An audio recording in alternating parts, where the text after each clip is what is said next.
Bonjour, ici Marie-Hélène Carrier, Guide en santé globale, avec Isabelle Deblois, acupuncteur. Et aujourd'hui, là, on parle de la transition de saison avec tous les changements de température, l'importance, oui, de prendre soin des poumons, mais aussi de la rate. Alors, oui. Pourquoi? La rate, ben, dans le fond, comme on expliquait, dans les sphères organiques, elle va faire l'intersaison. Ouais. Donc, on va prendre soin de la rate pour nous aider à passer à l'hiver, pour faire la transition, une transition plus harmonieuse. Ouais. En médecine chinoise, dans le fond, eux, ils disent que la rate est la source des mucosités et le poumon est le vase qui les contient.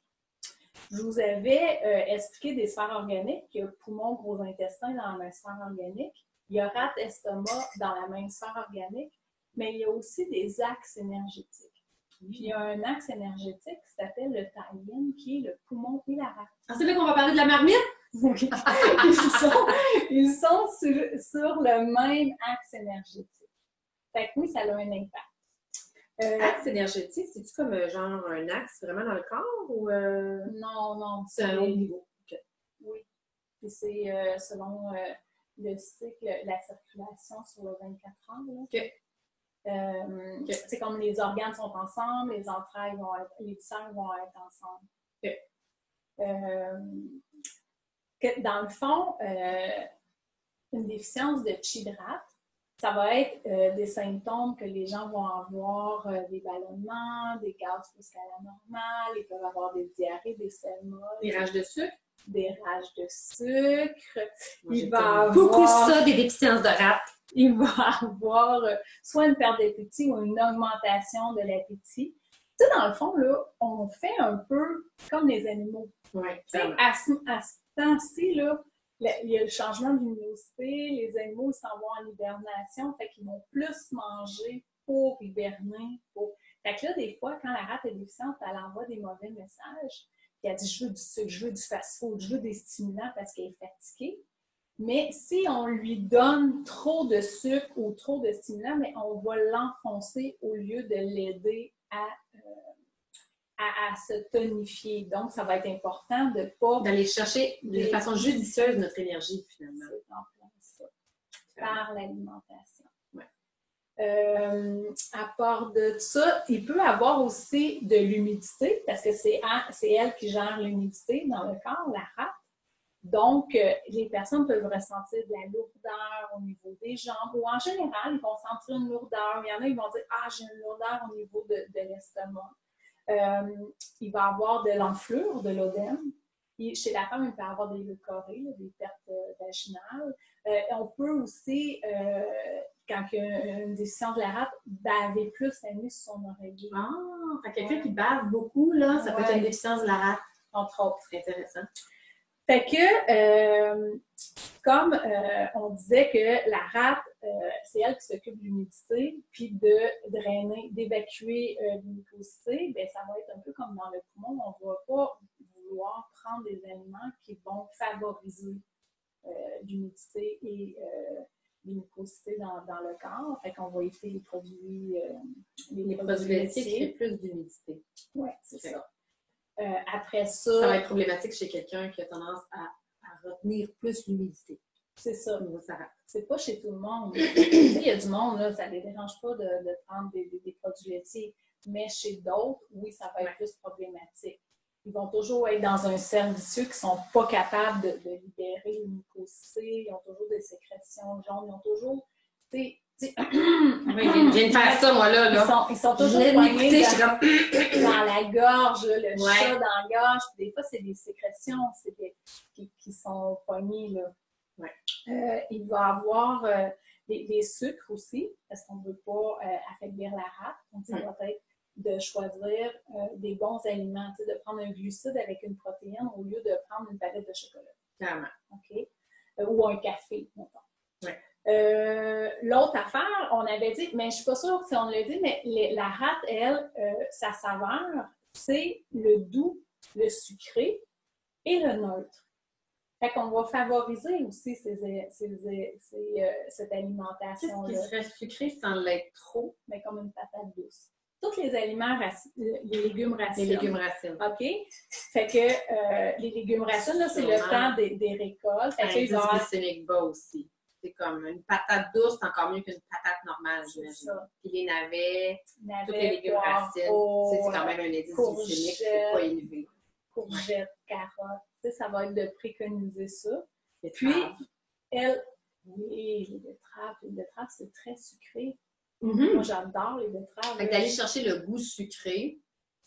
Les fruits séchés, qu'est-ce que tu en penses? Moi, je ne suis pas très pro fruits séchés. Je ne sais pas trop, c'est plus toi, là, parce que pas moi, je trouve que c'est très parce que ça peut devenir un excès. Oui, tu sais, moi, manger une banane, je trouve ça très sucré. Ouais. Moi, je ne suis pas un bon exemple.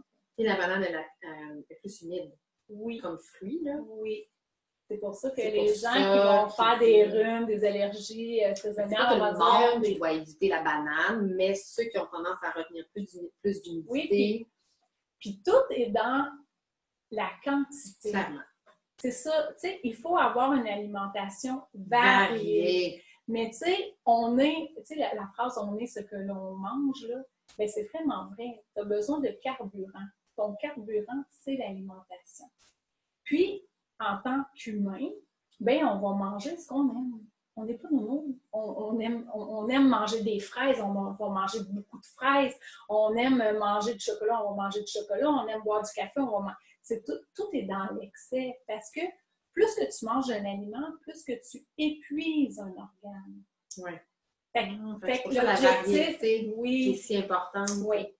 Sauf que la rate, elle aime les choses qui vont être tièdes et chaudes. Elle n'aime pas quand on mange beaucoup, on boit de l'eau glacée, mettons. Tu sais, l'eau avec la glace, il y en a qui sucent la glace, là. Hiver comme été, là, pas plus l'été. Il y en a qui vont prendre des liqueurs froides, glacées. Ça, là, ça va épuiser beaucoup la rate. C'est trop froid. D'être dans les extrêmes. Oui. Elle aime les températures pièces. Sauf si il fait chaud, c'est l'été. Oui. Là, c'est correct la glace. Oui. Ça, c'est correct. Mais il ne faut pas en prendre non plus tout le temps. Ouais. Mais oui, parce que l'été, des fois, il fait tellement chaud. Là, si tu bois une tasse d'eau tiède, c'est pas rafraîchissant. C'est pour ça, souvent, qu'à l'hiver, on va prendre plus des tisanes, des chocolats chauds, des cafés, tout ce qui des thés, ça va venir nous réchauffer parce qu'il fait froid à l'extérieur. Fait que notre yang, il est comme beaucoup demandé, il est surstimulé. Fait que là, on veut l'aider en réchauffant l'intérieur. OK? Fait que j'épuiserai pas mon yang si je vais chercher ma chaleur par des sources justement tu vas l'aider. Je vais le nourrir. Oui. En t'habillant bien. En m'habillant bien, en mettant un foulard, en m'habillant les pieds, selon la saison aussi. Tu sais, il y a un an à Noël, il y a peut-être 25, 20, je sais pas trop, là. Tu sais, c'est pas le temps de mettre notre saut d'hiver. Tu sais, il y a du monde qui joue au golf, là. Ça fait une couple d'années, là, mais ça, c'était exceptionnel. Mais au Québec, il y en a beaucoup d'exceptions. Ouais, parce que ça va. Fait que faut être à l'affût, météo média, météo monde, aller voir à tous les jours. Non, je fais ça à tous les jours, je trouve un peu extrême, mais en même temps. Mais moi, je check ça. Moi, je mange pratiquement tous les jours. Puis avant de partir, ben s'il fait froid, puis je regarde le vent. C'est du vent du nord, du vent du sud. Puis je mets ma tuque. J'ai commencé à traîner ma tuque. Tu regardes le vent? Oui, parce que moi, je suis, comme je dis, je suis un terrain de chi du foie, entre autres. Ouais. Et le vent m'affecte. Moi, avec le vent m'affecte. Fait que je regarde la température, puis c'est-tu plus humide, c'est-tu plus froid, c'est-tu plus chaud. Puis c'est ça, je m'en vais avec mon pack-sac, puis j'ai tout mon ticket. C'est en cours de route, j'ai trop chaud. Tu vas t'équilibrer. Oui. C'est extraordinaire. Mais en fait, je comprends que c'est vraiment d'apprendre à être à l'écoute de l'environnement dehors, mais aussi à l'écoute de soi à l'intérieur. Pas être sur un pilote automatique. Tu sais, les gens qui mangent leur toast aux bananes beurre d'arachide tous les matins avec leur café sans même réfléchir parce que c'est ça le pilote automatique qui est installé. Il faut vraiment apprendre à observer qu'est-ce que mon corps a le goût. Pas juste qu'est-ce que j'aime. Oui, qu'est-ce que mon corps a le goût. Puis selon qu'est-ce que j'aime, je peux aussi aller moduler, mais moi, ce que j'en comprends, c'est si j'aime le sucre, mais mon corps a besoin de doux, puis justement, il a besoin d'une saveur un peu plus sucrée, mais c'est de trouver l'équilibre là-dedans au bout du compte. Par des choses qui sont saines au bout du compte. Oui. Puis, aussi, tu sais, c'est ça, des fois, il envoie un mauvais message. Fait qu'il faut pas, tu sais, moi, là, mon corps, quand je suis fatiguée, mettons, la semaine passée, j'avais des formations, j'étais plus fatiguée, je me lève plus tôt, tout ça. Et là, moi, je prends 1 ou 2 cafés par semaine. La semaine passée, j'en ai pris 4. Moi, mon corps, il déteste le café. Wow, il vient de te confirmer ça. Non, il vient pas le café! lui, il aime pas le café. Avez-vous entendu son ventre? Son ventre a fait vraiment un... C'était vraiment... manifesté. C'était une communication, là. Mais moi, mon corps, il n'aime pas le café. Ça me rend trop acide. Moi, j'aime l'odeur du café. J'aime l'amertume. Fait que j'aime ça. C'est réconfortant. Fait que au lieu de le prendre vite en allant travailler le matin, ben je le prends la fin de semaine. Tu sais, en étant plus calme. Puis là, il va mieux passer. Quand tu es dans un contexte où tu n'es pas... Comme plus reposé. Tu te réserves. Oui, c'est plus relax. Là, ton corps va être plus capable de le prendre. Oui.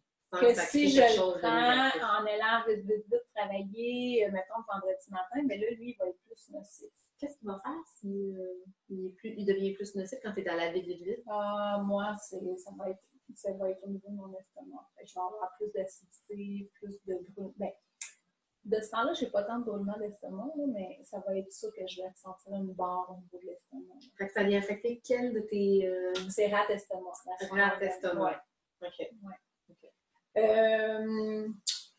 Qu'est-ce que donc, j'allais dire? Le café va affecter la rate. Et Ben, par défaut, quand la rate le est foie affectée, aussi. peut s'affecter. Rate et estomac sont interreliés. Oui. Fait qu'il faut être à l'affût. Estomac, rate, estomac, café, sucre. Continue de parler de la rate. Et aussi la rate, là on parlait de boissons glacées, de manger des choses froides.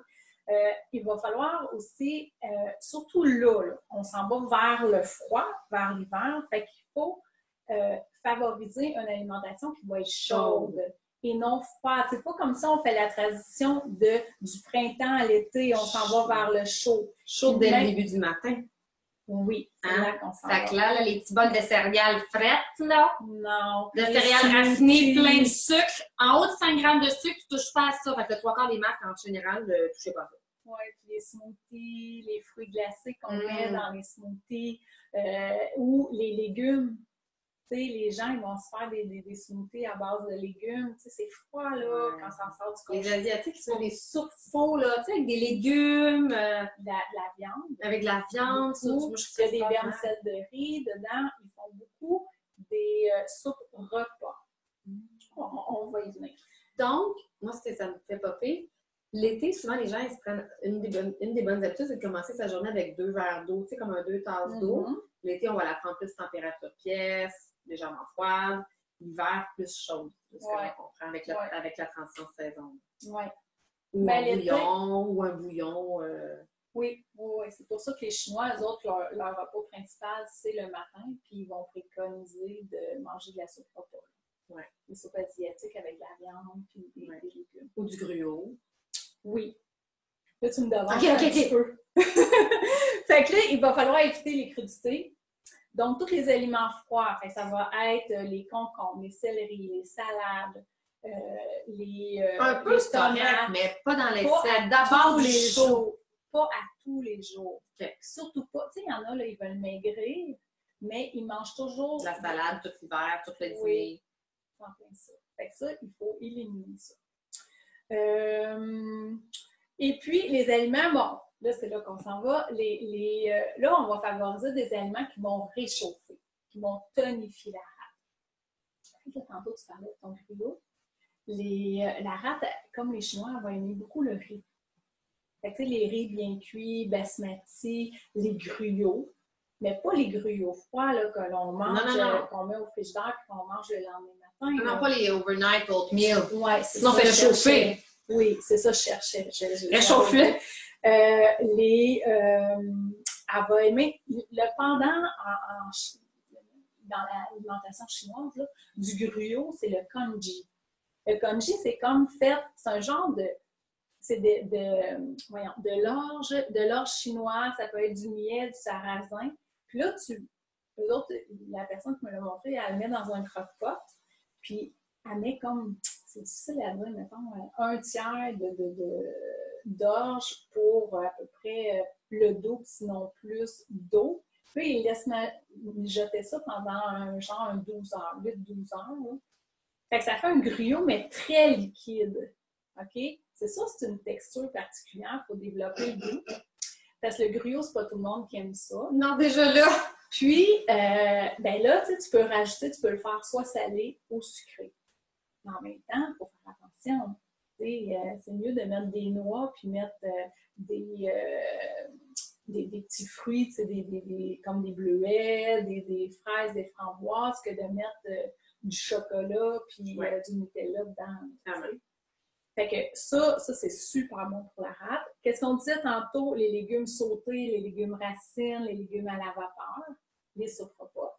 C'est super bon avec la viande. Mais si on devient comme plus québécois, on mettrait les œufs, mettons?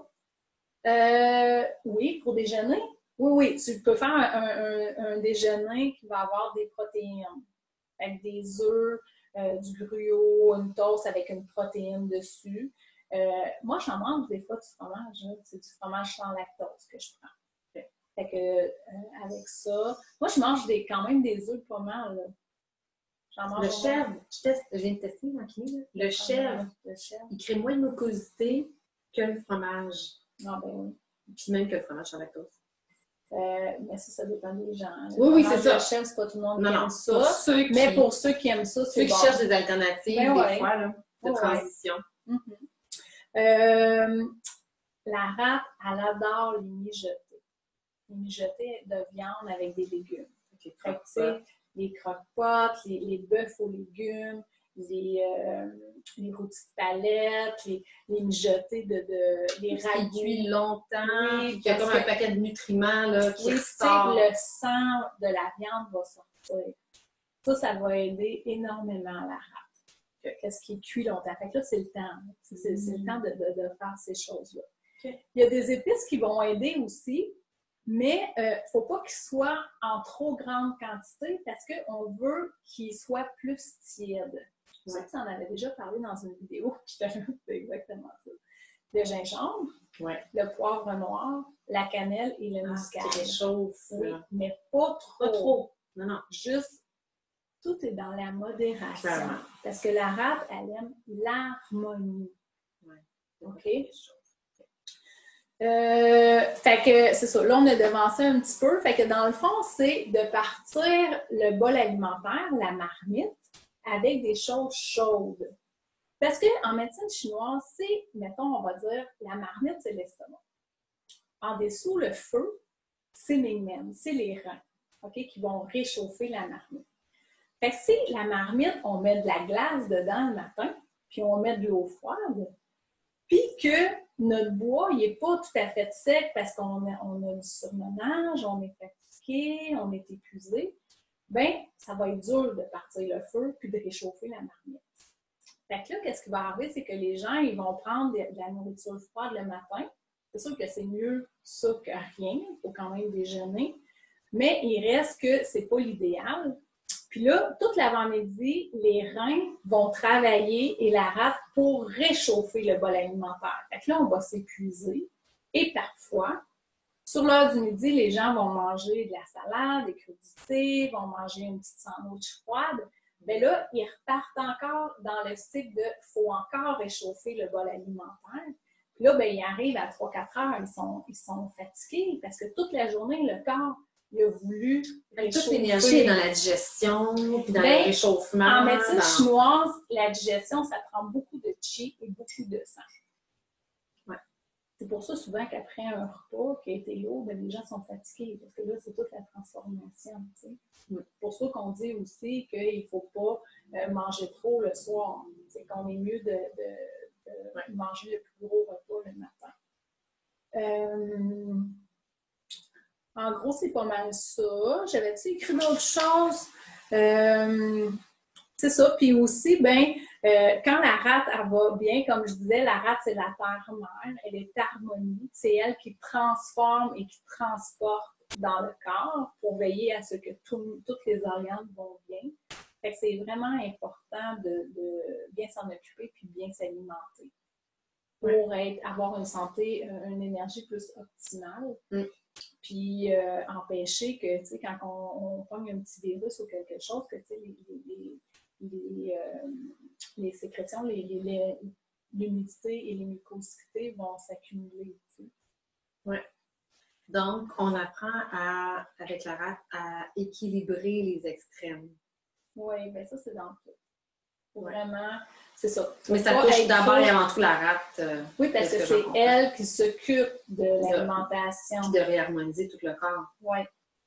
Il faut la soutenir, d'être conscient de ça tout le temps.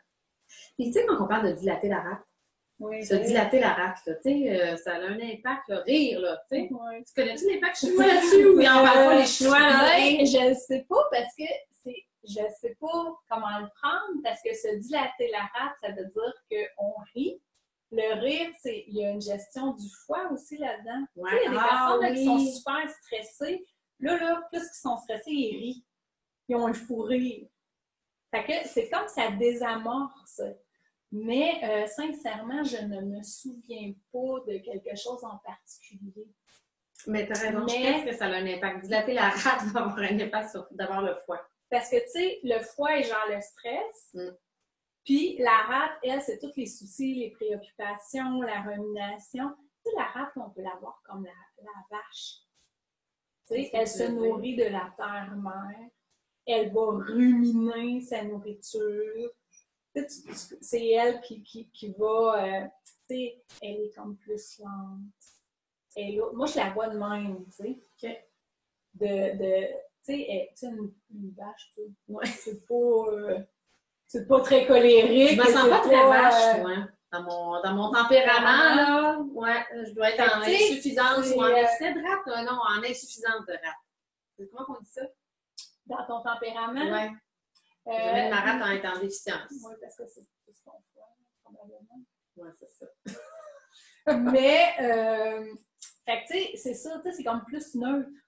Ouais. Tu sais, fait que ça fait son petit train tranquillement, puis ça dérange pas personne, là. Fait qu'en gros, c'est pas mal ça. Je teste de pratiquer la vache. Non, mais j'aime ça, c'est une image! Mais c'est ça. Fait que, tu sais, dans le fond, on veut la soutenir, puis on veut qu'elle ait un fonctionnement optimal pour bien, comme dispatcher, distribuer aux autres organes et aux entrailles dans le corps. Oui. Donc, j'en retiens la rate, l'harmonie, rééquilibrer l'humidité, dans le fond, pour ne pas avoir trop d'humidité au niveau de la rate, parce que quand il y a trop d'humidité, c'est là que ça se jette dans les poumons. C'est tout ça? Oui, si on parle avec le poumon, là, avec la saison du poumon, mais ça peut être d'autres symptômes. Là. OK. Mais si on fait le parallèle avec la saison dans laquelle on est, l'automne, oui. Oui, parce que, comme on dit, c'est la rate qui est la source des mucosités et c'est le poumon qui est le vase qui contient oui, c'est ça, exactement. Et je te remercie infiniment. On va faire une prochaine chronique. Je ne sais plus trop sur quoi, là, parce qu'il y a tellement... Ah oui, l'hygiène de vie. On s'en va pour les reins aussi. Et les reins. Bon, on vous revient dans une autre chronique. Merci et abonnez-vous à la chaîne YouTube de Marie-Hélène Carrier et le Facebook. Abonnez-vous à l'infolette du Facebook Marie-Hélène Carrier et la santé globale.